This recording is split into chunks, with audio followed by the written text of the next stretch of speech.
Es war einmal ein junger Mann namens Max, der in einem kleinen Dorf lebte. Max war ein freundlicher und hilfsbereiter Mensch, der immer ein Lächeln auf den Lippen hatte. Er liebte sein Dorf und die Menschen, die dort lebten, aber dennoch spürte er tief in seinem Herzen, dass ihm etwas fehlte. Eines schönen Abends im Frühling, als die Sonne gerade unterging und der Himmel in wunderschönen Farben leuchtete, ging Max spazieren. Er folgte einem kleinen Pfad, der ihn zu einer Lichtung am Rande des Dorfes führte. Dort, inmitten von blühenden Blumen und hohen Bäumen, sah er ein Mädchen, das er noch nie zuvor gesehen hatte. Sie saß auf einer kleinen Bank und las ein Buch. Ihr Name war Anna. Sie hatte lange, braune Haare, die im Licht der untergehenden Sonne funkelten, und ihre Augen strahlten wie Sterne. Max fühlte sein Herz schneller schlagen. Er wusste, dass er dieses Mädchen kennenlernen musste.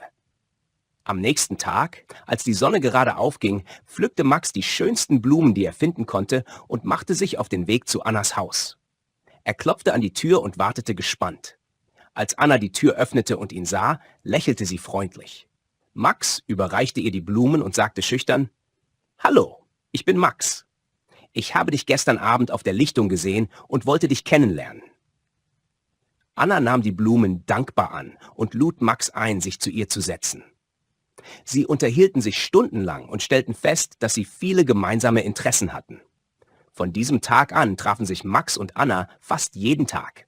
Sie gingen zusammen spazieren, lachten und erzählten sich Geschichten aus ihrem Leben. Eines Tages beschlossen Max und Anna, einen Ausflug zu einem nahegelegenen See zu machen. Sie packten ein Picknick und machten sich auf den Weg. Am See angekommen, fanden sie einen schönen Platz unter einem großen Baum. Sie breiteten ihre Decke aus und setzten sich. Während sie das Picknick genossen, nahm Max all seinen Mut zusammen und sagte: »Anna, ich muss dir etwas sagen. Seit dem ersten Moment, als ich dich gesehen habe, habe ich mich in dich verliebt. Du bist das, was in meinem Leben gefehlt hat.« Anna schaute ihn überrascht an, aber dann lächelte sie und sagte: »Max, ich habe dasselbe empfunden. Ich liebe dich auch.« Sie umarmten sich und wussten, dass sie für immer zusammenbleiben wollten. Von diesem Tag an waren Max und Anna unzertrennlich. Sie verbrachten viele glückliche Tage zusammen und unterstützten sich gegenseitig in allen Lebenslagen. Max stellte Anna seinen Eltern vor, und sie freuten sich sehr, dass ihr Sohn so glücklich war.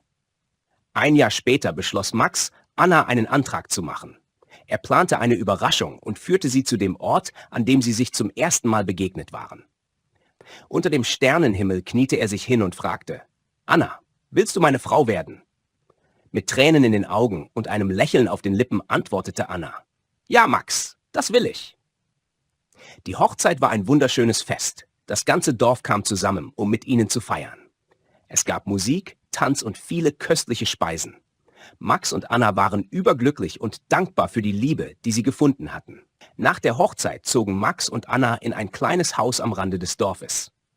Sie begannen ihr gemeinsames Leben und erlebten viele Abenteuer zusammen. Sie reisten, entdeckten neue Orte und trafen neue Menschen.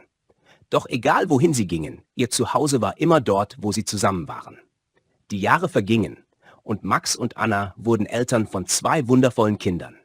Sie erzogen ihre Kinder mit Liebe und Fürsorge und erzählten ihnen oft die Geschichte ihrer eigenen Liebe.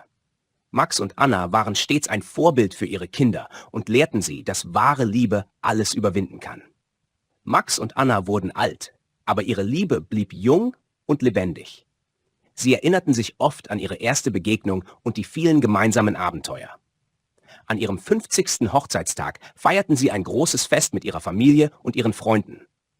Sie blickten auf ein erfülltes und glückliches Leben zurück und waren dankbar für die gemeinsame Zeit. Und so lebten Max und Anna für immer glücklich zusammen, bis ans Ende ihrer Tage.